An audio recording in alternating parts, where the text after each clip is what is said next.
રાહુલ ગાંધીની વિવાદિત ટિપ્પણીનો મામલો ભાજપ અધ્યક્ષ સી.આર. પાટીલ અને રાજ્ય ગૃહમંત્રી હર્ષ સંઘવીએ આપેલ નિવેદન અને પોસ્ટર અંગે કોંગ્રેસ નેતાનો પલટવાર. કોંગ્રેસ નેતા શક્તિસિંહ ગોહિલનું મોટું નિવેદન. ભાજપે રાજપૂતોમાં ભાગલા પડાવ્યા, દીકરીઓનું અપમાન કર્યું, અહંકાર કર્યો, જેમાં મહત્વનો રોલ ભાજપ અધ્યક્ષનો રહ્યો.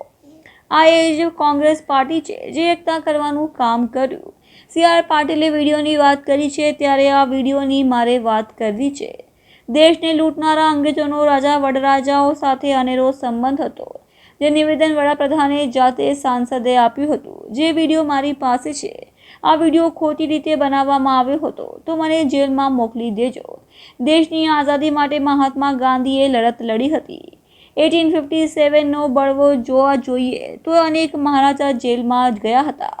રાજા મહારાજા અંગે ભાજપ ખુલાસો કરે. રાજા મહારાજા એક જ્ઞાતિના ન હતા. રાજા મહારાજા અનેક જાતિના રજવાડાઓ હતા. ભીલ અને આદિવાસી જાતિના ન હતા. રાહુલ ગાંધીના નિવેદન પર ભાજપ રાજનીતિ કરવા નીકળી. ભાજપના ઉમેદવાર સમગ્ર દેશમાં દીકરીઓનું અપમાન કર્યું છે. દરેક જાતિના લોકોમાં રોષ છે. રાહુલ ગાંધી પર ખોટી વાતો અને ભ્રમ ફેલાવવાનો આવી રહ્યો છે. દેશને લૂંટવાવાળાઓના રાજા રજવાડાઓ સાથે અનેરો સંબંધ હતો તેવું વડાપ્રધાને સાંસદમાં કહ્યું હતું. ભાજપ વિરોધ આક્રોશ ફેલાયો છે, જેથી ભાજપ ખોટી અફવાઓ અને ભ્રમ ફેલાવવાનું કાર્ય ન કરે. રાહુલ ગાંધીને આજે એનું નિવેદન છે એ સ્પષ્ટપણે બતાવે છે કે કોંગ્રેસની મથરાવટી મેલી છે.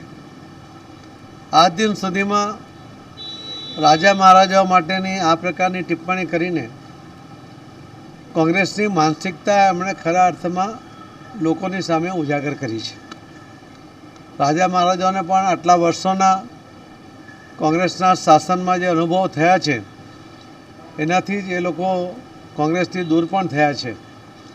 અને આજે અને આ સિવાયના પણ કે જે નિવેદનો હતા કે અમે એક એક વ્યક્તિનો સર્વે કરાવીશું, સર્વેમાં જે આવશે એમાંથી અમે પૈસા લોકોને વેચી દઈશું. કોઈ વ્યક્તિ પોતે મહેનત કરે, રાત દિવસ મહેનત કરીને પોતાના માટે અને પોતાના સંતાનો માટે કોઈ બચત કરે અને એ બચત તમે જેને બિનઅધિકૃત લોકોને વેચી દેવાની વાત કરો, લઘુમતીને વેચી દેવાની વાત કરો, જે મુસ્લિમોને વેચી દેવાની વાત કરો, જે ઘૂસપેઠિયાઓ છે એમને વેચી દેવાની વાત કરો, એ તો સરાસર અન્યાય છે. અને ભારતીય જનતા પાર્ટી કોઈ પણ સંજોગોમાં આવા એમના કરતૂતોને ચલાવી લેશે નહીં.